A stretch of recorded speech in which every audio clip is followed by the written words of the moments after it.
మంచిది, విందాం. జకర్యా గ్రంథం 8వ అధ్యాయం 15వ వచనంలో మనం ధ్యానం చేశాం. ఆ కాలమున ఈ కాలమున యూదులకు యెరూషలేముకు నేను మేలు చేయను ఉద్దేశించాను. ఈ కాలమున యూదులకు యెరూషలేమునకు నేను మేలు చేయ ఉద్దేశించానని ప్రభు మాట్లాడుతున్నాడు, దేవుడు మాట్లాడుతున్నాడు. ఇంతకీ యూదులు ఎవరు అనే దాని గురించి మనం ఆలోచిస్తున్నాం. యాకోబు యొక్క 10 గోత్రాలలో 2 గోత్రాల వారిని యూదులు అన్నారు. 10 మొత్తం 12, యాకోబుకు 12 మంది కుమారులు. 12 మందిలో 10 గోత్రాల వారిని ఇశ్రాయేలులని, 2 గోత్రాల వారిని యూదులు అని పిలవడం జరిగింది. ఈ 2 గోత్రాల వారైన యూదుల గురించి దేవుడు మాట్లాడుతున్నాడు. ఈ కాలమున నేను యూదులకు మేలు చేయను ఉద్దేశించాను. ఈ కాలమున నేను యూదులకు మేలు చేయ ఉద్దేశించాను. ఈ మాట మాట్లాడేసరికి, ఈ కాలము అనే దాని గురించి మాట్లాడుతున్నాను ఇప్పుడు. ఈ మాట మాట్లాడేసరికి యూదులు ఇశ్రాయేలు ఒకే చోట ఉన్నారు. యూదులు ఇశ్రాయేలు ఒకే చోట ఉన్నారు. ఈ మాట, ఈ కాలమున నేను యూదులకు యెరూషలేమునకు మేలు చేయబోతున్నాననే ఆ మాట మాట్లాడేసరికి యూదులు అనగానే ఇశ్రాయేలులు కూడా కలుపుకోవాలి. ఎందుకంటే 722లో అష్షూరు చెరకెళ్ళారు యూదులు, క్షమించండి ఇశ్రాయేలీలు. 722లో అష్షూరు చెరకెళ్ళినటువంటి ఇశ్రాయేలీలు ఆ కాలక్రమేణా బబులోనుకు వెళ్ళి ఆ అష్షూరీలను ఓడించి ఆ అష్షూరు ప్రాంతాలను కూడా వీరి హస్తగతాలు చేసుకున్నారు. అష్షూరు ప్రాంతాలు వీరి హస్తగతాలు చేసుకున్నారంటే అష్షూరు యొక్క బానిసత్వంలో ఉన్న ఇశ్రాయేలీలు ఎవరి హస్తగతాల్లోకి వచ్చారు? బబులోనీల హస్తగతాల్లోకి వచ్చారు. ఇప్పుడు బబులోనీలు ఎవరు తీసుకెళ్ళిపోయారు బానిసలుగా? యూదా వారిని బబులోనీలు బానిసలుగా తీసుకెళ్ళిపోయారు. అనగా ఇప్పుడు బబులోను సామ్రాజ్యము యొక్క హస్తగతాలలో యూదులున్నారు, ఇశ్రాయేలు ఉన్నారు. యూదులున్నారు, ఇశ్రాయేలు ఉన్నారు. కాలక్రమేణా సరిగ్గా 539కి వచ్చేసరికి బబులోను పతనమైపోద్ది. బబులోను పతనమైపోద్ది. మాదియా పారసీక సామ్రాజ్యం వస్తుంది. మాదియా పారసీక సామ్రాజ్యానికి వచ్చేసరికి యూదులు ఇశ్రాయేలు యూదులు ఏమై ఉన్నారు? ఏకమై ఉన్నారు, కంబైండ్ అయి ఉన్నారు, ఏకమై ఉన్నారు, ఒకటై ఉన్నారు. ఇశ్రాయేలీలు అన్నా యూదులన్నా ఇప్పుడు మాదియా పారసీక సామ్రాజ్యానికి వచ్చేసరికి యూదులన్నా ఇశ్రాయేలన్నా ఒక్కటే. ఎందుకంటే 2 ఏమై ఉన్నాయి? ఏకమై ఉన్నాయి. 2 ఏకమై ఉన్నాయి. ఎలా ఏకమయ్యాయో మీకు చెప్పాను కదా. అష్షూరు చెరకు వాళ్ళు వెళ్ళారు, అష్షూరుని బబులోనీలు ఓడించారు. తద్వారా అష్షూరులో ఉన్నటువంటి అష్షూరు బానిసత్వంలో ఉన్నటువంటి ఇశ్రాయేలులందరూ బబులోను బానిసత్వంలోకి వచ్చారు. యూదుల్ని బబులోనీలు బానిసలుగా తీసుకెళ్ళిపోయారు. వీళ్ళందరూ బబులోనులో, ఇశ్రాయేలు యూదులు బబులోను చెరలో ఉన్నారు. ఈ బబులోని 539లో సరిగ్గా పారసీక మాదియా చక్రవర్తి కోరేషు జయించుతాడు, ఓడిస్తాడు. తద్వారా పారసీక మాదియా సామ్రాజ్యానికి క్రిందికి వచ్చేసరికి బబులోనీలు ఇశ్రాయేలీలు ఏకమై ఉన్నారు. జకర్యా గ్రంథంని మనం చదువుకునేటప్పుడు కానీ, హగ్గై గ్రంథాన్ని మనం చదువుకునేటప్పుడు కానీ, మలాకి గ్రంథాన్ని మనం చదువుకునేటప్పుడు కానీ యూదులన్నా ఇశ్రాయేలులన్నా ఒక్కటే. వాళ్ళందరూ ఏమై ఉన్నట్టు? కంబైండ్ అయి ఉన్నట్టు, ఏకమై ఉన్నట్టు. రాజుల గ్రంథాలు ఉన్నాయి. రాజుల గ్రంథాలు, మొదటి సమయాలు కానీ రాజుల గ్రంథాలు మనం చదువుకునేటప్పుడు యూదులు వేరుగా కనపడతారు. యూదులు అంటే 2 గోత్రాల వారే, ఇశ్రాయేలు అంటే 10 గోత్రాల వారే. కానీ మలాకి గ్రంథాన్ని, జకర్యా గ్రంథాన్ని, తర్వాత హగ్గై గ్రంథాన్ని, ఈ గ్రంథాలను మనం చదువుకునేటప్పుడు యూదులన్నా ఇశ్రాయేలులన్నా ఒక్కటే. ఎందుకంటే ఇవి చెర తర్వాత పుస్తకాలు. బబులోను చెర తర్వాత పుస్తకాలు, తర్వాత రాయబడిన పుస్తకాలు ఇవి. ఇప్పుడు యూదులకు నేను మేలు చేయను ఉద్దేశించాను అన్నాడు. యూదులకు మేలు చేయను ఉద్దేశించాను అన్నాడంటే ఇక్కడ యూదులు ఉన్నారు, ఇశ్రాయేలులు అన్నారు. ఇశ్రాయేలులు అన్న యూదులు అన్న 2 ఒక్కటే. ఈ మైండ్ సెట్ మీకు ఉండాలి ఎప్పుడైనా బైబిల్ చదువుకునేటప్పుడు. ఇశ్రాయేలులన్నా యూదులన్నా ఈ హగ్గాయి, జకర్యా, మలాకి గ్రంథాలు చదువుకునేటప్పుడు ఒక్కటే అని అర్థం. ఇప్పుడు నేను యూదులకు మేలు చేయని ఉద్దేశించాను, యెరూషలేమునకు నేను మేలు చేయ ఉద్దేశించానంటే యూదులు ఉన్నారు, ఇశ్రాయేలులు ఉన్నారు, ఇద్దరికి కలిపి దేవుడు మాట్లాడుతున్నాడని అర్థం. ఇద్దరు కలిపి మాట్లాడుతున్నాడు, ఇద్దరు కంబైన్ చేసి దేవుడు మాట్లాడుతున్నాడని అర్థం. ఇప్పుడు మీకు ఈ విషయం అర్థమైంది. దేవుడు యూదులకు మేలు చేయ ఉద్దేశించాడు. ఆ కాలమున అన్నాడు, క్షమించండి, ఈ కాలమున నేను యూదులకు మేలు చేయ ఉద్దేశించాను. ఇప్పుడు యూదులంటే ఎవరెవరు? ఇశ్రాయేలులు యూదులు రెండు కంబైన్డ్ ఒక్కటై ఉన్నారు. ఇప్పుడు యూదులకు నేను మేలు చేయను ఉద్దేశించాను అన్నాడు. ఈ కాలమున యూదులకు నేను మేలు చేయను ఉద్దేశించాడు అన్నాడు. అసలు అది ఏ కాలం గమనిస్తే, ఇప్పుడే బబులోను చెర అయిపోయింది. బబులోను చెరలో నుంచి క్రీస్తు పూర్వం 536లో బబులోను చెరలో నుంచి బయటకు వచ్చేశారు యూదులు అనబడిన ఇశ్రాయేలీలు. యూదులు కంబైన్డ్గా బబులోను చెరలో నుంచి బయటకు వచ్చారు. బయటకు వచ్చి ఎందుకు బయటకు వచ్చారంటే మందిరాన్ని కట్టుకోవడానికి. బబులోను రాజు అయిన నెబుకద్నెజరు మందిరాన్ని కూల్చేసి పడగొట్టేసి కాల్చేస్తుంటాడు. ఆ మందిరాన్ని తిరిగి కట్టుకోమని కోరేషు ద్వారా, పారసీక మాదియా చక్రవర్తి అయిన కోరేషు పోయి మీ మందిరాన్ని కట్టుకోండి అనగానే జెరుబ్బాబెలు ఆధ్వర్యంలో ఒక బృందం, ఒక 50,000 మంది వచ్చి మందిరాన్ని కట్టారు. సగం మట్టుకు మందిరాన్ని కట్టారు, సగం మట్టు కనుక పునాదులే వేశారు. పని ఆఫ్ చేసేసారు. పని ఆఫ్ చేసి సొంత ఇల్లులు కట్టుకుంటున్నారు. సరంపి వేసిన గృహాలు, హగ్గయి గ్రంథాన్ని మనం చదువుకోవాలి. అక్కడ సరంపి వేసిన గృహాలలో పునః ఆ మందిరం పని అయితే ఆగిపోయింది. కొన్ని వ్యతిరేకతలు వచ్చాయి, కొన్ని ప్రతికూలతలు వచ్చాయి, కొన్ని అడ్డంకులు వచ్చాయి, కొన్ని ఆటంకులు వచ్చాయి. ఆ ఆటంకాలు, వ్యతిరేకతలు, అడ్డంకులు రావడాన్ని బట్టి మందిర పనంతా ఆపేసి, మందిర పనంతా నిలిపేసి సొంతిల్లులు కట్టుకొని సంతోషంగా ఆనందంగా బ్రతకడం ప్రారంభించారు. ఆ సమయంలో జకరియా వెళ్ళి ప్రకటించడం ప్రారంభిస్తాడు. జకరియా వెళ్ళి ప్రకటించడం ప్రారంభిస్తాడు. జకరియా వెళ్ళి, హగ్గాయి జకరియా ఇద్దరు సమకాలికులు. హగ్గయి ఏమో ముసలుడు, జకరియా ఏమో యవనస్తుడు. ఇద్దరు సమకాలికులు. మీరు హగ్గయి గ్రంథం మొదటి వచనం చదివినా, జకరియా గ్రంథం మొదటి వచనం చదివినా ఈ ఇద్దరు ప్రవచనాలకు 2 నెలలు గ్యాప్ ఉంటుంది. 1 నెల అంతే గ్యాప్ ఉంటుంది. అంటే ఇద్దరు ఒకేసారి 1 నెల అటు ఇటులో ప్రవచించారు. కాలం మీకు అర్థమవుతుందా? ఎలాంటి పరిస్థితులు? కాలం, ఈ కాలంలో వారికి మేలు చేయని ఉద్దేశించాను అన్నాడు. ఎలాంటి కాలం? ఏ కాలం అది? ఇశ్రాయేలీలు యూదులు బబులోను చెరలో నుంచి బయటకు వచ్చి తమ మందిరాలని కట్టుకోవడానికి వచ్చిన వారై మందిరాన్ని కట్టకుండా తమ సొంత నివాస గృహాల్లో కట్టుకుంటూ విలాసవంతంగా, సంతోషంగా, ఆనందంగా బ్రతుకుతున్నటువంటి కాలం అది.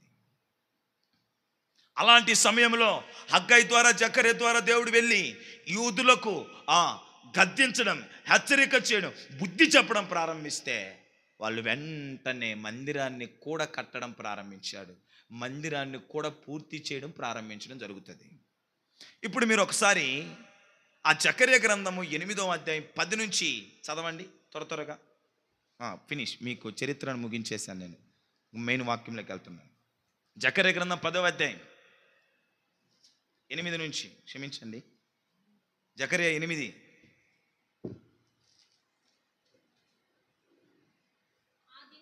ఆ దినములకు ముందు,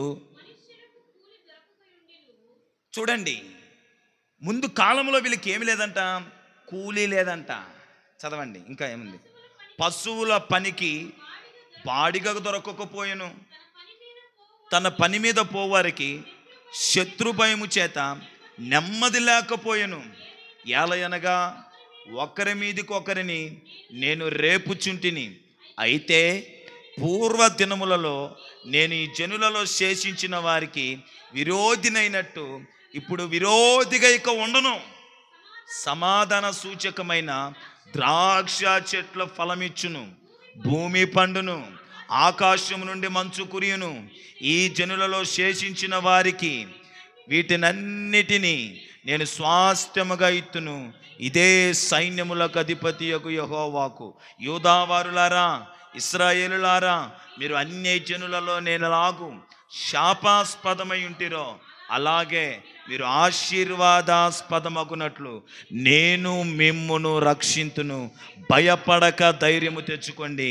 సైన్యములకు అధిపతియగు యెహోవా సెలవిచ్చినదేమనగా, మీ పితరులు నాకు కోపము పుట్టింపగా దయతలచక నేను మీకు కీడు చేయను ఉద్దేశించినట్లు ఈ కాలమున యెరూషలేమునకును యూదా వారికి మేలు చేయి ఉద్దేశించి ఉన్నాను. ఒకానొక సమయంలో యూదా ప్రజలు, ఇశ్రాయేలీయులు ప్రతికూలతలో ఉన్నారు, శ్రమలలో ఉన్నారు, కష్టములలో ఉన్నారు, ఇరుకులో ఉన్నారు, ఇబ్బందులలో ఉన్నట్టు మనకు కనబడుతుంది లేఖనం. దినములకు ముందు మనుషులకు కూలి దొరకకయుండెను, పనులే లేవంట. పశువుల పనికి బాడుగకు లేకపోయాను, బాడుగులే లేవంట. తన పని మీద పోవారికి శత్రుభయం చేత నెమ్మది లేదు, నెమ్మదే లేదు. శత్రువు యొక్క భయం చేత నెమ్మది లేదు, ప్రశాంతత లేదు, సమాధానం లేదు. ఇంకేమంటాడు, యాలయనగా ఒకరి మీదకి ఒకరిని నేను రేపుచుంటిని. గొడవలు, తగాదాలు, భయంకరమైన పోట్లాట్లు. అలాంటి పరిస్థితిలో యూదులు ఉన్నారు, ఇశ్రాయేలీయులు ఉన్నారు. ఆ కాలం ఎలాంటిదో చెప్తున్నా.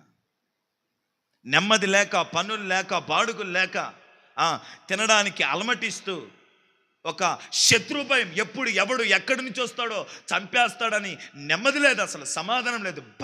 భయముతో భీతితో గుండెను గుప్పెట్లో పట్టుకొని బ్రతుకుతున్నటువంటి దినాలు ఆ దినాలంట.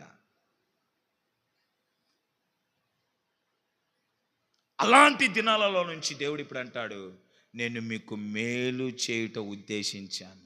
Praise the lord, praise the Lord. ఒకప్పుడు మీకు నెమ్మది లేదు, ఒకప్పుడు మీకు సమాధానం లేదు, ఒకప్పుడు మీకు శత్రువుల చేత భయం, కూలీలు లేవు, బాడుగులు లేవు, చేతి పనులు లేవు, పంటలు పండట్లేదు, వానలు కురియట్లేదు, ఒకరి మీద ఒకరు ఎప్పుడు చూసిన గొడవలు, ఎప్పుడు చూసిన తగాదాలు, ఎప్పుడు చూసిన ఆ పోట్లాట్లే. అయితే యెరూషలేము వారిలారా, ఈ కాలమందు మీకు మేలు చేయి ఉద్దేశించాను. Praise the lord, praise the Lord. యెరూషలేము వారిలారా, ఇప్పుడు దాకా పనులు లేక అల్లాడారు, ఇప్పుడు దాకా బాడుగులు లేక అల్లాడారు, ఇప్పుడు దాకా తిండికి అల్లాడారు, ఇప్పుడు దాకా కష్టాలు, ప్రతికూలతలు, బాధలు, వేదనను అనుభవించారు. ఈ కాలమందు ఇక నుంచి నేను మిమ్మల్ని మీకు మేలు చేయి ఉద్దేశించాను, మేలు చేయి ఉద్దేశించాను. ఇక నేను మీకు మేలు చేయి ఉద్దేశించాను, మీకు మేలు చేయాలని నేను ఆశ కలిగాను, మీకు మేలు చేయాలనుకుంటున్నాను. చూశాను, మీ పడిన బాధను చూశాను, మీ కష్టమును చూశాను, మీ వేదనను చూశాను, మీరు అలమటించిన ఆ వేదన నేను గమనించాను. ఇక నేను మీకు మేలు చేయి ఉద్దేశించాను. Praise the lord, praise the lord, praise the Lord. ఇక నేను మీకు మేలు చేయబోతున్నాను, నేను మేలు చేయబోతున్నానని యూదులతో దేవుడు మాట్లాడుతున్నటువంటి పరిస్థితి అండి. ప్రియమైనటువంటి వారలారా, ఈ వాక్యానికి మనకు ఏంటి సంబంధం అని మీరు అనొచ్చు. యూదులు అనబడిన ఇశ్రాయేలీలు ఐగుప్తు బానిసత్వంలో ఉన్నప్పుడు, ఐగుప్తు బానిసత్వంలో నుంచి వీళ్ళు ఎలా బయటకు వచ్చారంటే, ఒక పశువును వధించి ఐగుప్తులో నుంచి వాళ్ళు బయటకు వచ్చారు. విందాం, ఈ వాక్యానికి మనకేంటి సంబంధం చెప్తున్నాను. ఒక పశువును వధించారు, ఒక గొర్రె పిల్లను వధించి ఐగుప్తులో నుంచి బయటకు వచ్చారు. గొర్రె పిల్ల రక్తము చేత విమోచించబడి ఐగుప్తులో నుంచి బయటకు వచ్చి ఎర్ర సముద్రములో బాప్తిసమును పొందారు వాళ్ళు. Praise the lord, praise the lord. యూదులు గొర్రెపిల్ల రక్తము చేత కడగబడిన వాళ్ళై, గొర్రెపిల్ల రక్తము చేత విమోచించబడి, గొర్రెపిల్ల రక్తాన్ని ప్రోక్షించబడిన వాళ్ళై ఐగుప్తులో నుంచి బయటకు వచ్చి ఎర్ర సముద్రములో బాప్తిసం తీసుకున్నారు. ఐగుప్తు అంటే లోకం. మనము ప్రజెంట్ లోకంలో బ్రతుకుతున్నాం. ఒకప్పుడు మన బ్రతుకులన్నీ లోకములో ఉన్నవే కాదా? పాపములో, దుర్మార్గతలో, దుష్టత్వములో, చెడుతనములో మన బ్రతుకులు ఉన్నాయి. ఈ యూదులు ఒకప్పుడు ఐగుప్తులో ఉన్నారు. వాళ్ళ బ్రతుకులు ఎలా ఉన్నాయి? ఐగుప్తు ఆ ఆచారాలు, ఐగుప్తు వ్యవహారాలు, ఐగుప్తు సాంప్రదాయాలు, ఐగుప్తు దేవుళ్ళకు ఆరాధిస్తూ లోకంలో ఉన్నారు వాళ్ళు. మనము ఒకప్పుడు లోకంలో ఉన్నాము, వాళ్ళు ఒకప్పుడు లోకంలో ఉన్నారు. వాళ్ళు గొర్రె పిల్లను వధించి ఐగుప్తులో నుంచి బయటకు వస్తారు. వాళ్ళు ఐగుప్తులో నుంచి బయటకు వచ్చినప్పుడు ఇశ్రాయేలుల గొర్రె పిల్ల రక్తాన్ని తమ కమ్ముల మీదకు పోస్తారు. ఐగుప్తులో నుంచి వారు బయటికి ఎలా వచ్చారంటే గొర్రె పిల్లను వధించి గొర్రె పిల్ల రక్తము చేత విమోచించబడి బయటకు వచ్చారు. ఐగుప్తు అంటే ఏంటి? లోకం. మనం కూడా లోకంలో ఉన్నాం. లోకంలో ఉన్న మనము యేసుక్రీస్తు ప్రభు అనబడిన యేసుక్రీస్తు ప్రభుల వారి రక్తము చేత కడగబడి లోకములో నుంచి సంఘములోకి వచ్చాం. Praise the lord. వారు ఐగుప్తులోని గొర్రెపిల్ల రక్తము చేత విమోచించబడి ఎర్ర సముద్రములో బాప్తిసం పొందితే, మనము లోకములో నుంచి విమోచించబడి యేసుక్రీస్తు రక్తము యేసుక్రీస్తు అనబడిన ఆ రక్తము చేత మనము విమోచించబడి నీటి బాప్తిసం తీసుకొని మనం బయటకు వచ్చాం. వాళ్ళేమో ఐగుప్తు అనబడిన లోకంలో నుంచి గొర్రెపిల్ల రక్తంలో నుంచి విమోచించబడ్డారు. అర్థమైందా మీకు? క్లియరా? వాళ్ళు యూదులు ఐగుప్తులో నుంచి గొర్రెపిల్ల రక్తము చేత విమోచించబడి ఎర్ర సముద్రంలో బాప్తిసం తీసుకున్నారు. ఇదిగో మనము లోకములో నుంచి యేసుక్రీస్తు ప్రభు అనబడిన వధకు సిద్ధపడిన గొర్రె అయిన యేసుక్రీస్తు రక్తము చేత కడగబడి నీటి బాప్తిసం తీసుకొని ఆత్మీయ యాత్రను ప్రారంభించాం. వాళ్ళు కానా యాత్రను ప్రారంభించారు. కానా అంటే పరలోకం, మనము పరలోక యాత్రను ప్రారంభించాము. రెండు ఈక్వల్గా ఉందా లేదా? వారు శారీర సంబంధమైన యూదులుగా కనబడితే మనము ఆత్మ సంబంధమైన యూదులుగా కనబడుతున్నాం. వాళ్ళు గొర్రెపిల్ల రక్తము చేత కడగబడితే యేసుక్రీస్తు అనబడిన అలంకరణ భాషలో గొర్రెకు సాదృశ్యం చూపించారు. యేసుక్రీస్తు ప్రభుల వారి రక్తము చేత మనం కడగబడ్డాం. వారు ఎర్ర సముద్రంలో బాప్తిసం పొందితే మనము నీటి బాప్తిసం తీసుకున్నాం. వాళ్ళు శారీరకమైన యూదులు, మనం ఆత్మ సంబంధమైన యూదులము. ఈ మాటలు మనకు కూడా సరిపోతాయి. Praise the lord. యూదులకు నేను మేలు చేయ ఉద్దేశించాను. ఆత్మ సంబంధమైన యూదులారా, ఆత్మ సంబంధమైన ఇశ్రాయేలులారా, ఆత్మ సంబంధమైన నేటి క్రైస్తవ జనమా, మీకు మేలు చేయడు ఈ కాలమందు నా దేవుడు మీకు మేలు చేయి ఉద్దేశించాడు. Praise the Lord. హల్లెలూయా. ఈ కాలమందు నా దేవుడు మీకు మేలు చేయ ఉద్దేశించాడు. మీ పనులలో, మీ పశువులలో, మీ పంట పొలాలలో, మీ చేతుల కష్టార్జితములో, మీ కుటుంబ విషయాలలో మీరు సమాధానము కలిగి బ్రతుకుటలో, మీరు నెమ్మది కలిగి జీవించుటలో, మీరు సంతోషంగా ఉంటుటలో నా దేవుడు మేలు చేయుటకు ఉద్దేశించి ఉన్నాడు. దేవునికి మహిమ కలుగును గాక. విశ్వసించండి, నా దేవుడు మీకు మేలు చేయుటకు ఉద్దేశించి ఉన్నాడు. ఈ మాటలు మీ హృదయంలో ఉంచుకో. ఈ మాటలు మీ హృదయంలో ఉంచుకో. ఇప్పటి వరకు అనేక ప్రతికూలతల గుండా నడిచి ఉండొచ్చు. ఇప్పటి వరకు అనేక శ్రమల గుండా నడిచి ఉండొచ్చు. ఇప్పటి వరకు సమాధానం లేని స్థితిలో నడిచి నీ బ్రతుకు కొనసాగించుకొనొచ్చు ఉండొచ్చు. ఇప్పటిదాకా ఎటు చూచిన శత్రు భయం, శత్రువుల భయము చేత నీ బ్రతుకు కొనసాగించబడి ఉండొచ్చు. ఇప్పటిదాకా నెమ్మది లేక, సమాధానం లేక, సంతోషం లేక నీ బ్రతుకు సాగుండొచ్చు. ఇప్పటి వరకు పని చేసుకుందామన్న పనులు లేనటువంటి పరిస్థితి, చేతుల కష్టార్జితం వ్యర్థమవుతున్నటువంటి పరిస్థితి, నీ జీవితం దయనీయమైన జీవితం అయి ఉండొచ్చు. ఇదిగో నా ప్రభు నీతో మాట్లాడుతున్నాడు. మీకు మేలు చేయడానికి నా ప్రభు ఉద్దేశించి ఉన్నాడు. దేవునికి మహిమ కలుగును గాక. మీకు మేలు చేయడానికి నా ప్రభు ఉద్దేశించి ఉన్నాడు. ఈ కాలము అనగా ఈ మాసంలో నా ప్రభు మీకు మేలు చేయడానికి ఉద్దేశించి ఉన్నాడు. దేవునికి మహిమ కలుగును గాక. దేవునికి మహిమ కలుగును గాక.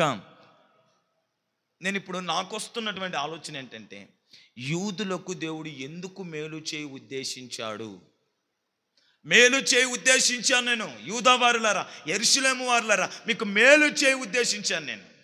పడిన బాధలు, ఇప్పటి వరకు పడిన ఇక్కట్లు, ఇప్పటి వరకు అనుభవించిన శ్రమలు, ఇప్పటి వరకు మీరు పొందిన కష్టాలు, తిండికి మీరు బాధపడిన వేదన, ఆ స్థితిగతులు ఇక చాలు, నేను మీకు మేలు చేయి ఉద్దేశించాను అన్నాడు.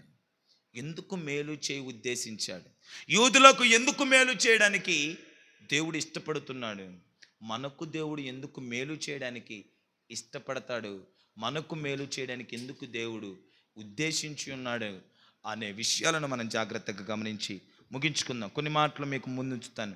చూడండి, 2వ దినవృత్తాంతములో 30వ అధ్యాయం చాలా చాలా విలువైన సంగతులు ప్రభు బల్లాకు సంబంధించిన కొన్ని మాటలు మనం విందాం. 2వ దినవృత్తాంతములు 30వ అధ్యాయం 12వ వచనం.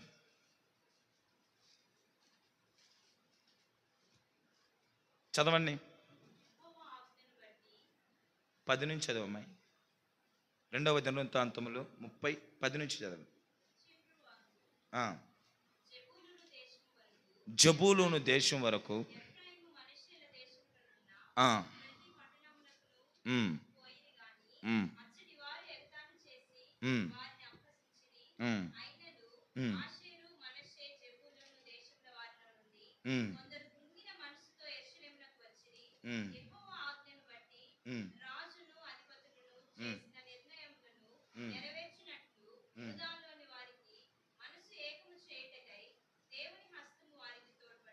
చాలు విందాం.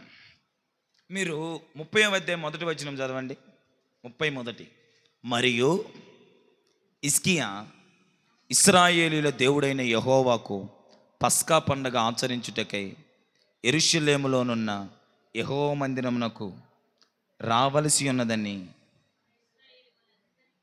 ఇశ్రాయేలీయుల వారందరికీ యూదా వారందరికీ వర్తమానములను ఎఫ్రాయిములకును మనష్షే వారికి పత్రికలను పంపెను. చాలు విందాం. నేను చెప్తాను మీకు అర్థమయ్యేటట్టు, జాగ్రత్తగానండి. ముగిస్తాను, ఒక్క పాయింట్ చెప్పి ముగిస్తాను. ప్రభు బల్లాలోకి వెళ్తున్నాం కాబట్టి ఒక్క మాట ధ్యానం చేసి క్లోజ్ చేసుకుందాం. ప్రభు బల్లాలో చేద్దాం. ప్రభు చిత్తమైతే వచ్చే వారంలో మరలా ధ్యానం చేద్దాం. ఇశ్రాయేలులకి దేవుడు మోషే ద్వారా దగ్గరగా క్రీస్తు పూర్వం 3500 సంవత్సరాల క్రితమే కొన్ని పండగలు ఆచరించమని తెలియపరిచాడు. మోషే ద్వారా ఇశ్రాయేలీలకి ఆచరించమని కొన్ని పండగలు ఆచరించమని తెలియపరిచాడు. ఇశ్రాయేలీలు కొన్ని పండగలు ఆచరించాలి. కొన్ని పండగలు ఇశ్రాయేలును ఆచరించమని, కొన్ని పండగలు చేయమని దేవుడు మోషేకి తెలియపరిచాడు. మోషే ఇశ్రాయేలుకి తెలియపరచు, వాళ్ళు కొన్ని పండగలు చేయాలి. ఏంటి ఆ పండగలు అంటే, 1 పస్కా పండుగ. విందాం జాగ్రత్తగా. పస్కా పండుగను వాళ్ళను జరిపించమని, పస్కా పండుగ వారు చేయమని, వాళ్ళకు ఆజ్ఞాపించు అని మోషే ద్వారా ఇశ్రాయేలు ప్రజలకు చెప్పించాడు దేవుడు. ఇప్పుడు ఇశ్రాయేలు చేయవలసిన ఒక పండగ. ఏం పండగ అది? ఏం పండగ అండి? పస్కా పండుగ. ఈ పండగ 8 రోజులు జరుపుకుంటారంట. Praise the lord. ఈ పండగ దగ్గరగా 8 రోజులు జరుపుకుంటారంట. ఇది ఇశ్రాయేలుల క్యాలెండర్ ప్రకారం మొదటి నెల 10వ రోజు ప్రారంభించి ప్రారంభిస్తారంట. ఇశ్రాయేలు క్యాలెండర్ ప్రకారం మొదటి నెల అనగా అబీబు నెల. ఏ నెల అది?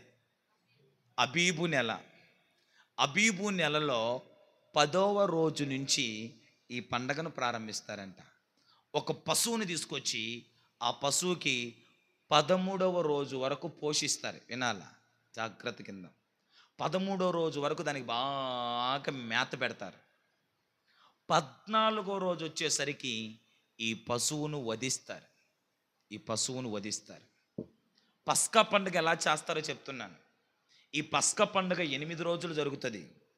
ఇశ్రాయేలుల క్యాలెండర్ ప్రకారం అబీబు నెల అనగా మొదటి నెల. మనకు జనవరి, మనకు మొదటి నెల ఏది?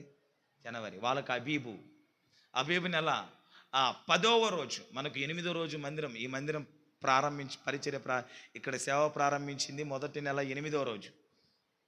ఇశ్రాయేలు పస్కా పండుగ అది తెలుసుంటే ఆ రోజు పెడితేనేమో. ఇశ్రాయేలు పస్కా పండుగ అబీబు నెల మొదటి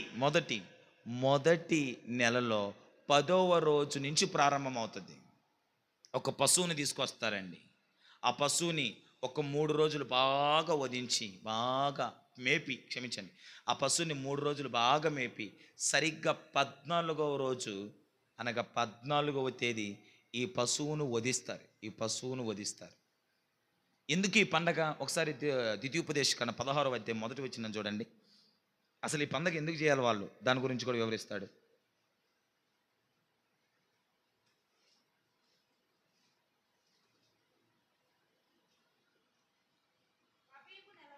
ఆ, ఆచరించి నీ దేవుడైన యెహోవాకు పస్కా పండుగ జరిగింపవలెను. ఎలా అనగా అబీబు నెలలో రాత్రి వేళ నీ దేవుడైన యెహోవా ఐగుప్తులో నుండి నిన్ను రప్పించెను. యెహోవా తన నామమును స్థాపించుటకై ఆ, ఆ, పస్కాను ఆచరించి గొర్రె మేకలలో ఆ, బలి అర్పింపవలెను. అర్థమైందండి మీకు? అర్థమైందా? చదువుతున్నాగానే ఎంతమందికి అర్థమైంది? విందాం. ఎందుకు ఈ పస్కా పండుగ వాళ్ళని ఆచరించమన్నాడు అంటే, నేను ఇందాక చెప్పానే, ఇశ్రాయేలుని యూదులని దేవుడు ఐగుప్తులో నుంచి బయటికి తీసుకొచ్చాడు. ఫరో ఎదుట 10 అద్భుత కార్యాలు చేయించాడు మోషే ద్వారా. కానీ ఫరో హృదయం ఏమైంది? కఠినమైపోయింది. తద్వారా చివరిగా చేయబడిన ఒక అద్భుత కార్యం ఏంటి? ప్రథమ ఫలం, ఐగుప్తులో ఉన్నటువంటి ప్రథమ ఫలం మీదికి మరణదండన వస్తుంది. ప్రథమ ఫలం ఎవరైతే ప్రథమ కుమారుడు ఉంటాడో వాళ్ళందరూ చనిపోతారు. అలాంటి తెగులుని దేవుడు తీసుకొచ్చేసాడు. అలాంటి తెగులుని దేవుడు తీసుకొచ్చినప్పుడు జరిగింది ఏంటంటే, మోషే అంటాడు, అయ్యా ఆ ఐగుప్తులో ఇశ్రాయేలులో మేమున్న మా పరిస్థితి ఏంటి? మా ప్రథమ ఫలాలు కూడా అనగా మా కుమారులు ప్రథమ ఫలం కూడా పోవలసిందేనా అన్నప్పుడు దేవుడు అంటాడు, మీరు ఒక మేక పిల్లనైనా గొర్రె పిల్లనైనా వధించి మీ ఇంటి కమ్ము ఉంటుంది కదా దారబంధరాలకి, అలా రాయండి. మరణపు దోత వచ్చినప్పుడు మీ ఇంట్లో ఉన్న ప్రథమ ఫలానికి కుమారుడికి ఏ కీడు హాని కలగకుండా ఆ మరణపు దోత మీ ఇంటిని దాటిపోద్ది. మరణపు దోత దాటిపోద్ది అని అని ఆ సందర్భం జరిగి ఉంటుంది. అనగానే వాళ్ళు ఏం చేస్తారు? ఇశ్రాయేలీలు మొత్తానికి ఒక గొర్రెను ఒక మేకను వధించి దాని యొక్క రక్తం దారబంధరాలకు గుమ్మాలకు పూయగా ఆ రాత్రి మరణపు దూత వస్తుంది ఐగుప్తులోకి. మరణపు దూత వచ్చి ప్రథమ ఫలం, ఐగుప్తులో ఉన్నటువంటి ప్రథమ ఫలము అంతా చనిపోతారు. ప్రథమ ఫలం మొదటిగా ఎవరు పుట్టుంటాడో మొదటిగా ఏ కుమారుడు పుట్టుంటాడో ఆ కుమారులందరూ చనిపోతారు. ఇశ్రాయేలులో ఏ ఒక్కడి ప్రాణం పోదు. కారణం ఏంటి? వీళ్ళు ఒక గొర్రెను ఒక మేకను వధించి ఆయన యొక్క రక్తాన్ని గుమ్మములకు పూయడాన్ని బట్టి దేవుడు చెప్పాడు కదా, తద్వారా ఆ మరణపు దూత ఇశ్రాయేలీల కుటుంబాలను నివాస గృహాలను దాటి వెళ్ళిపోతే కనుక ఆ కుటుంబంలో ఎవ్వరు కూడా మరణించరు. అది జ్ఞాపకం చేసుకుంటూ మీరు మొదటి నెలలో మీరు కానాకు వెళ్ళిన తర్వాత మొదటి నెల అనగా అబీబు నెలలో ఈ పస్కా పండుగను మీరు ఆచరించాలి. ఎలా ఆచరించాలి? ఒక గొర్రెని తీసుకొని ఆ గొర్రెకు బాగా దాన్ని మేపి దానిని వధించాలి, దాన్ని బలివ్వాలి. ఈ పండుగ ఎన్ని రోజులు చేయాలి? 8 రోజులు చేయాలి. ఎప్పుడు స్టార్ట్ అవుతుంది? అబీబు నెల 10వ తేదీ నుంచి ప్రారంభమవుతుంది. 10వ తేదీన వాళ్ళు ఒక గొర్రెని సిద్ధపరిచి 13వ తేదీ వరకు దాన్ని బాగుగా పోషించి 14వ తేదీ దాన్ని ఏం చేస్తారు? వధిస్తారు. ఇది పాత నిబంధనలో ఉన్నటువంటి సందర్భం. ఆ పస్కా పశువే యేసుక్రీస్తు ప్రభుల వారని క్రొత్త నిబంధన 2వ కొరింథీలో రాయబడి ఉంటుంది. 2వ కొరింథీలో మనం గమనిస్తే ఆ పస్కా పశువే యేసు ప్రభు 2000 సంవత్సరాల క్రితం కలువరి సిలువలో నీ కొరకు నా కొరకు పస్కా బలిగా, పస్కా పశువుగా ఆయనేమయ్యాడు? వధించబడ్డాడు. ఆ శరీరంలో ఆ రక్తంలో మనమేమవుతున్నాం? పాలిభాగస్తులమవుతున్నాం. Praise the Lord. ఇలా మనసులో పెట్టుకోండి. ఇలా మనసులో పెట్టుకోండి. ఇశ్రాయేలుకి ఏం చెప్పాడు? మీరు నాకు అబీబు నెల మొదటి నెలలో 10వ తేదీ నుంచి మీరు నాకు పస్కా పండగను ఆచరించమన్నాడు. యెహోషువ కాలం అయిపోయిన తర్వాత ఇక వీళ్ళు పస్కా పండుగ చేయడమే మానేశారు. విందాం జాగ్రత్తగా. ఈ పస్కా పండుగ చేయడమే మానేశారు. పస్కా అంటే ఇప్పుడు మీకు అర్థం అవ్వాలా. క్రొత్త నిబంధన ప్రకారం పస్కా అంటే ఎవరు? యేసు ప్రభు. పస్కా పశువుగా ఆయన వధించబడ్డాడు. పస్కా పశువుగా ఆయన బలి అయిపోయాడు. మనకి ఎక్కడుంది మాట? కొరింథీ పత్రికలో ఉంది. కనుక నా ప్రియులారా చూపిస్తాను ఆ మాట కూడా మరలా. కనుక నా ప్రియులారా, ఇప్పుడు యెహోషువ కాలం వరకేమో వీళ్ళు పస్కా పండగ చేశారు. మోషే ద్వారా ఆజ్ఞాపించాడు కదా, మీరు పస్కా పండుగ చేయాలి, ఆచరించాలి. ఎందుకు ఆచరించాలి? ఐగుప్తు నుంచి దేవుడు మిమ్మల్ని ఇలా రప్పించాడు కనుక మీరు జ్ఞాపకం చేసుకుంటే ఆ పస్కా పండుగను మీరు ఆచరించండి. దానికి సాదృశ్యమే క్రొత్త నిబంధనలో మరలా యేసు ప్రభు పస్కా పశువుగా వధించబడుతున్నాడు కనుక ఆ ముందు జరగబోయేదాన్ని ఇప్పుడే వీళ్ళ చేత చేయిస్తున్నాడు. ఆ పండుగను ఆచరించని ఇశ్రాయేలీయులకు దేవుడు చెప్తే ఇశ్రాయేలీయులు యెహోషువ కాలం తదనంతరం ఆ పండగ చేయడమే మానేశారు. ఆ పండగ చేయడమే మానేశారు. న్యాయాధిపతులు వచ్చారు, పండగ లేదు. ఆ తర్వాత పోతే సౌలు వచ్చాడు, దావీదు వచ్చాడు, సొలొమోను వచ్చాడు, లేదు. ఇశ్రాయేలీయులేమో త్రోవ తప్పిపోయేశారు. 10 గోత్రాల వారు త్రోవ తప్పేసి వెళ్ళిపోయారు. ఇక ఎట్లా పోతే యూదా వాళ్ళు, దాదాపుగా యూదా వాళ్ళకి హిజ్కియా రాజు వచ్చేంత వరకు ఈ పండగ మరల ఇంకెవ్వరు చేయలే. ఇశ్రాయేలు ఆ పండగ చేయడమే మానేశారు. హిజ్కియా ఎప్పుడైతే రాజు అవుతాడో, మనందరూ తెలుసు కదా హిజ్కియా ఎప్పుడైతే రాజు అవుతాడో, హిజ్కియా రాజు అవ్వగానే హిజ్కియా ఒక మాట అంటాడు. మోషే చెప్పినటువంటి ధర్మశాస్త్రంలో ఉన్నటువంటి ఈ పస్కా పండుగను మనం ఆరంభిద్దాం, ఈ పస్కా పండుగను మనం జరిగిద్దామని హిజ్కియా పూనుకుంటాడండి. 30వ అధ్యాయంలో మనకు కనపడింది అదే. 30వ అధ్యాయం మొదటి వచనం ఇందా చదివారు కదా, 30 రెండో దినవృత్తాంతంలో 30 హిజ్కియా ఈ పండుగను ఆచరిద్దాం. యూదులకు, ఇశ్రాయేలీయులకు ఒక ఆజ్ఞ జారీ చేశాడు. ఏమని? మోషే ధర్మశాస్త్రం ప్రకారం మోషే చెప్పబడినట్టు దేవుడికి మనము పస్కా పండుగను ఆచరిద్దాం. తద్వారా మనము క్షేమంగా, సుభిక్షంగా, సురక్షితంగా మనం ఉండగలుగుతాం. మన మన మన సహోదరులైన 10 గోత్రాల ఇశ్రాయేలీయులు, హిజ్కియా కాలానికి ఇశ్రాయేలు 10 గోత్రాల వారు అష్షూరు చెరకు వెళ్ళిపోయి ఉంటారు. అష్షూరు చెరకు వెళ్ళిపోయి ఉన్నారు. మన గతి అలా ఉండకూడదంటే మన పస్కా పండుగను ఆచరించాలి. పస్కా పండుగను మనం ఆచరిద్దామని హిజ్కియా సెలవిచ్చి దాను మొదలుకొని బెయేర్షెబా వరకు 12 గోత్రాల వారికి, దాను మొదలుకొని బెయేర్షెబా వరకు 12 గోత్రాల వారికి ఈ సమాచారం అందించబడింది. రండి, యెరూషలేముకు రండి, యెరూషలేముకు రండి, పస్కాను మనం ఆచరించాలి, పస్కాను మనం ఆచరించాలి. ఎవరి ప్రాంతంలో వాళ్ళు ఆచరించడానికి బైబిల్ ఒప్పుకోదు. బైబిల్లో ఏముందంటే ద్వితీయోపదేశ కాండంలో ఇశ్రాయేలులు ఏ పండగైనా యెరూషలేములోనే చేయాలి, ఏ పండగైనా యెరూషలేములోనే చేయాలి. హిజ్కియా తన అందరి ద్వారా ఒక ఆజ్ఞ జారీ చేయించాడు. రండి, యెరూషలేములో పండగను ఆచరిద్దాం, పస్కా పండగ ఆచరిద్దాం అని అనగానే కొందరైతే ఈ సమాచారం ఎత్తుకొని దేవునికి పస్కాను ఆచరిద్దాం రండి అంటే ఎగతాళి చేశారంట. నేను ఇప్పుడు పాయింట్లోకి వస్తున్నాను, జాగ్రత్తగా నేను అవసరమైన మాటలోకి వస్తున్నాను. కొందరు ఎగతాళి చేశారంట, కొందరైతే ఎగతాళి చేశారు, మరి కొందరైతే కృంగిన మనస్సుతో పస్కాను ఆచరించడానికి వచ్చారంట. విందాం. కొందరేమో ఎగతాళి చేశారు, కొందరేమో కృంగిన మనస్సు చూపి ఆ మాటలు కూడా ఇందాక మనం చదివాం కదా, చదవండి ఒకసారి ఆ మాటలు, మనకు అవసరం, ఈ మాటలు అవసరం. ఇప్పుడు 2వ దినవృత్తాంతములు 30వ అధ్యాయం అర్థమవుతుంది కదా మీకు?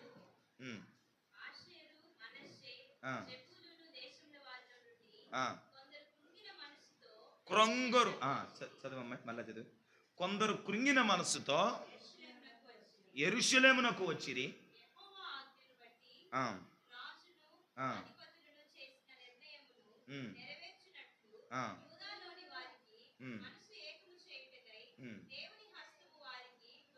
చూడండి. కొందరేమో కృంగిన మనస్సుతో వచ్చారంట, కొందరు కృంగిన మనస్సుతో వచ్చారంట. దేని చేయడానికి వచ్చారు కృంగిన మనస్సును? పస్కా పండగ చేయడానికి. కొందరు ఎలా వచ్చారంట? కృంగిపోయిన మనస్సుతో. ఒకసారి 18వ వచనాన్ని చదువమ్మాయి.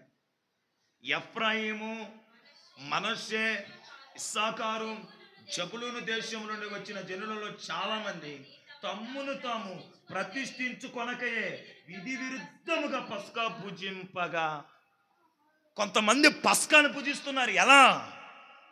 ఒక విధి లేదు, ఒక పద్ధతి లేదు, ఒక క్రమం లేకుండా ఎలా పడితే అలా పస్కాను వాళ్ళు భుజిస్తున్నారంట. పస్కాను వాళ్ళు భుజిస్తున్నారు. అదే మనకు కనపడింది. ఎవరు వాళ్ళు? మనష్షే, ఎఫ్రాయిము, ఇస్సాకారు, జబులూను. మనష్షే, ఎఫ్రాయిము, ఇస్సాకారు, జబులూను. మీకు అర్థమవుతుందా? ఈ నలుగురు ఏ గోత్ర ఎవరు? ఈ నలుగురు ఎవరి కుమారులు? ఎవరి కుమారులు ఈ నలుగురు? యాకోబు కుమారులు. పొర చెడిపోతుందా? హీట్ ఎక్కిపోతుందా? ఈ నలుగురు యాకోబు కుమారులు. ఈ నలుగురు మనష్య గోత్రపు వారు, ఇస్సాకారు గోత్రపు వారు, జబులూను గోత్రపు వారు, ఎఫ్రాయిం గోత్రపు వారంట. ఎలా పస్కాను? విధి విరుద్ధంగా పస్కాను భుజిస్తున్నారంట. విధి విరుద్ధంగా పస్కాను. ఈ మాట అవసరం, జాగ్రత్త పట్టుకోండి.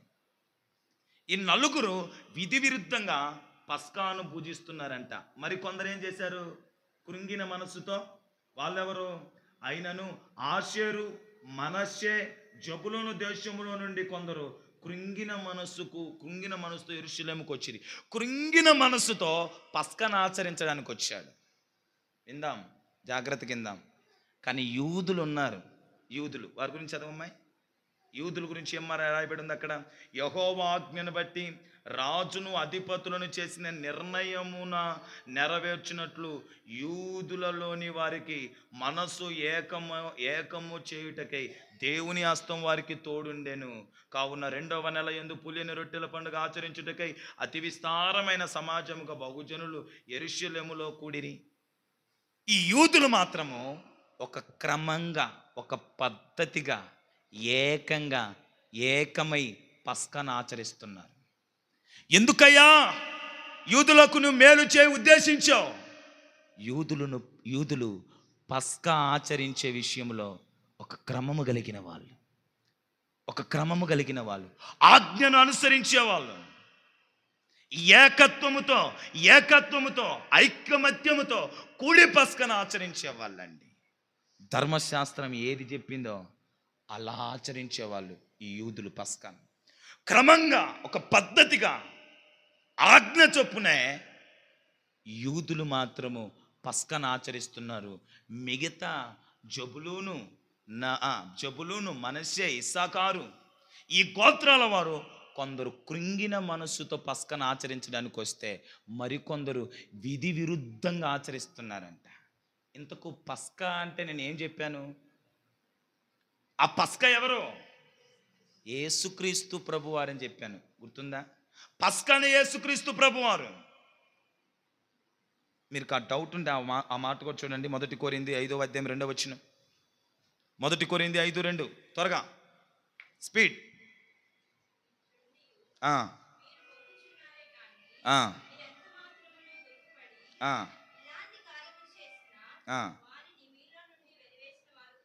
5:7. పులిపిండి లేనివారు కనుక క్రొత్త ముద్దగుటకై ఆ పాతదైన పులిపిండి తీసివేసి, అంతేకాక క్రీస్తు అను మన పస్కా పశువు వధింపబడెను. అక్కడ చెప్పబడిన ఆ పస్కా పండుగలో ఉన్నటువంటి ఆ పస్కా పశువే ఎవరో? యేసుక్రీస్తు ప్రభు. 2000 సంవత్సరాల క్రితం సిలువలో బలియాగపోయిన యేసుక్రీస్తే ఆ పస్కా పశువు. ఇప్పుడు మనమందరము పాలు పొందుతున్నది దేంట్లో? ఆ పస్కా పశువు యొక్క శరీరములో, రక్తములో. అవునా కదా? వధించబడింది ఎవరు? పస్కా పండుగలో వధించబడినటువంటి గొర్రె పిల్లకు సాదృశ్యం క్రొత్త నిబంధనలో యేసుక్రీస్తు ప్రభు. ఎముక కూడా ఎరవకూడదని ఇందాక మనం చదువుకున్న లేఖనాల్లో. వాళ్ళు పస్కా పండుగ ఆచరించేటప్పుడు పశువుని ఎలా వధించాలంటే ఎముక కూడా ఎరగకూడదంట. నా యేసుక్రీస్తు ప్రభు బలియాగం అయిపోయేటప్పుడు ఆ కలువరి శిలువలో ఎముకైనను ఇరవబడలేదు. వాక్యం ఉంది, ఎముకైనను విరవబడలేదు. చెప్పబడిన ఆ పస్కా పండుగలో ఉన్న ఆ పస్కా పశువే నీ కొరకు, నా కొరకు, మనందరి కొరకు కలువరి శిలువలో యాగమైన బలైపోయిన యేసుక్రీస్తు ప్రభు. ఆ రక్తములో, ఆ శరీరంలో మనమేమవుతున్నాం? పాలిభాగస్తులం అవుతున్నాం. Praise the lord. ఇప్పుడు నేను అడుగుతున్నాను, జాగ్రత్త కింద. జబులూను, మనష్షే, ఇస్సాకారు ఈ గోత్రాల వారంట విధి విరుద్ధంగా కృంగిన మనస్సుతో పస్కాను ఆచరించే వాళ్ళంట. పస్కాను ఆచరించే వాళ్ళంట. ఈ తత్వం ఎవరిలో ఉంది చెప్పనా? కొరింథీ సంఘంలో అదే తత్వం ఉంది. కొరింథీ సంఘస్థులు ఎలాంటి విధానంలో ప్రభు శరీరం ప్రభు రక్తంలో పాలిభాగస్తులు అయ్యేవాళ్ళు. ప్రభు శరీరం ప్రభు రక్తం అంటే ఎవరో? యేసుక్రీస్తు ప్రభు. ఆయనే పస్కా పశువు. కొరింథీ సంఘములో కూడా దీన్ని రక్తమే అనుకొని ఈ ద్రాక్ష రసం అనుకొని అది గోధుమ రొట్టెని ఎలా పడితే అలా తినేవాళ్ళు, ఎలా పడితే అలా త్రాగేవాళ్ళు. ఒక విధి లేదు, ఒక క్రమం లేదు, ఒక పద్ధతి లేదు. అందుకనే 1 కొరింథీ 11వ అధ్యాయంలో అపోస్తుడైన పౌలు చెలరేగిపోతాడు. 1 కొరింథీ 11వ అధ్యాయం ఆ వచనాలలో అపోస్తుడైన పౌలు చెలరేగిపోతాడు. అయోగ్యంగా ఎవరు ప్రభు శరీరంలో ప్రభు యొక్క రక్తంలో పాలిభాగస్తులు అవ్వకూడదు. ఎవరిల్లు? ఈ కొరింథీ సంఘస్థుల్లో ఉన్నటువంటి లక్షణమే మనం ఎక్కడ చూస్తున్నాం? జెబులోను, ఇస్సాకారు, మనష్య గోత్రాల్లో కూడా అదే లక్షణం. పస్కా పండుగ ఆచరించడానికి వాళ్ళు ఎలా వస్తారు? కృంగిపోయిన మనస్సు. ఈరోజు ప్రభు బల్లలో పాలు పొందడానికి మన మనస్సులు ఎలా ఉంటున్నాయి? ఫైనల్లోకి వచ్చాను నేను. మన మనస్సులు ఎలా ఉంటున్నాయి ప్రభు బల్లలో పాలు పొందడానికి? మంచి మనస్సుతో మనము ప్రభు బల్లలో పాలు పొందుతున్నామా? బలహీనతతో కూడిన మనస్సు, కృంగిపోయిన మనస్సు, అపవిత్రమైన మనస్సుతో ప్రభు బల్లలో పాలు పొందుతున్నామా? ఇర్మియా భక్తుడు అంటాడు, హృదయం అన్నిటికంటే మోసకరమైనది, అది గొప్ప వ్యాధి గలదని. క్రొత్త నిబంధనలో సువార్తలలో మనకు కనబడుతుంది. హృదయంలో నుండి వచ్చినదే బయట వెళ్ళినది మనకి ఏ పాపము చేయనిదంట. హృదయంలో నుండి బయటకు వచ్చినదే అపవిత్రం. మీరు ఆ మాటలు 2 మాటలు చదివేయండి త్వరగా. చూడండి పరిశుద్ధ గ్రంథంలో నుంచి 2 మాటలు చదివేయండి.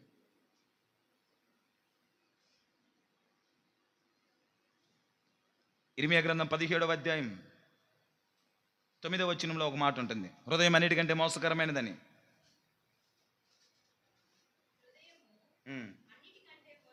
మత్తయి సువార్త 15:18 చదవండి ఇప్పుడు. అది అట్లాగా పెట్టుకొని మత్తయి సువార్త 15:18. నోట నుండి బయటకు వచ్చినవి హృదయంలో నుండి వచ్చును. నోట నుండి బయటకు వచ్చినవి ఎక్కడి నుంచి వస్తున్నాయంట? హృదయంలో నుండి బయటకు వచ్చును.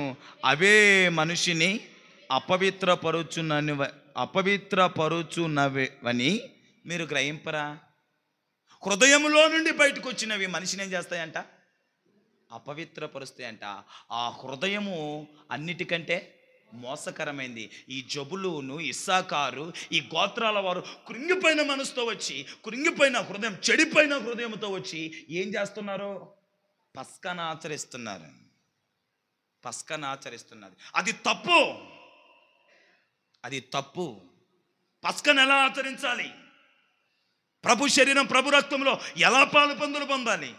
మంచి మనస్సు కలిగిన వారమై పాలిభాగస్తులం అవ్వాలి. మంచి మనస్సు, నీ హృదయం మంచి ఆలోచనలతో, మంచి తలంపులతో, మంచి ఉద్దేశాలతో నిండినదై, అలాంటి మనస్సుతో మనం ప్రభు పస్కలో పాలిభాగస్తులం అవ్వాలండి. హృదయం నిండా చెడు ఆలోచనలు, హృదయం నిండా పాపపు ఆలోచనలు, హృదయం నిండా దుర్మార్గత, హృదయం నిండా దుష్టత్వం, హృదయం నిండా అపవిత్రత నింపబడి ఆ మనసుతోనే వచ్చి మనం ఏం చేస్తున్నాం? పస్కాలో పాలిభాగస్తులం అవుతున్నాం. అది తప్పు. హృదయం అన్నిటికంటే మోసకరమైనది. ఎందుకో ఆ హృదయ ఆలోచనలు, ఆ హృదయములో నుంచి వచ్చినవి మనిషిని ఏం చేస్తాయి? అపవిత్రపరిచేస్తాయి. జాగ్రత్త. నీ హృదయం ఎలా ఉంది? అలాంటి చెత్త హృదయంతో ఈ పరిశుద్ధమైన పస్కాలో పాలిభాగస్తులు అవ్వద్దు. అందుకని ఎవడైనాను అయోగ్యంగా శరీరంలో రక్తంలో పాలిభాగస్తులైతే కొందరు బలహీనులు, మరికొందరు నిద్రించుతున్నారు, కొందరు రోగులు. ఎలాంటి మనస్సు పెడితే అలాంటి మనసుతో ప్రభు శరీరంలో రక్తంలో పాలిభాగస్తులైతే ఆ పస్కాలను ఆచరిస్తే కొందరంట రోగులైపోయారు, బలహీనులైపోయారు. నిద్రించిన వారు కూడా లేకపోలేదు. నిద్ర అంటే ఏంటి తెలుసా? అది మరి జాగ్రత్త సుమా. జబులూను వాళ్ళు ఎలాంటి మనసు అంట?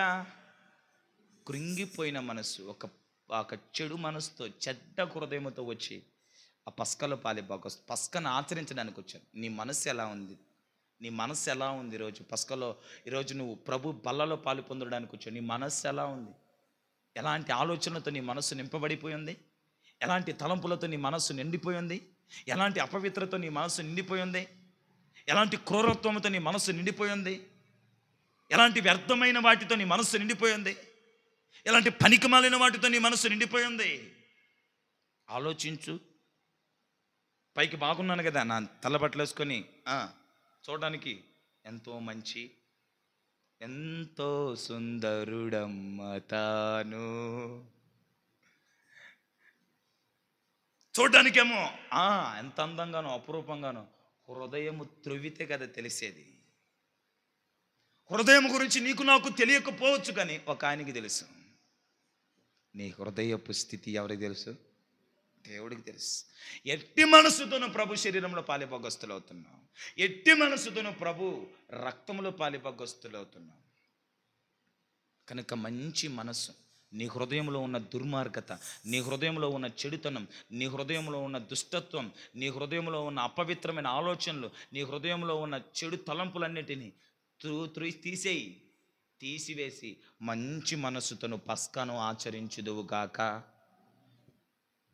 విధి విధానం లేదంట. విధి లేదు, విధానం లేదు. ఈ జబులును మనస్సే, వీళ్ళకి విధి లేదు, విధానం లేదు. ఎలా పడితే అలా రక్తమే కదా, రొట్టె కదా. ఇంకా ఆయన వస్తాడండి. నేను కొన్ని సంఘాల్లో గమనిస్తుంటాను.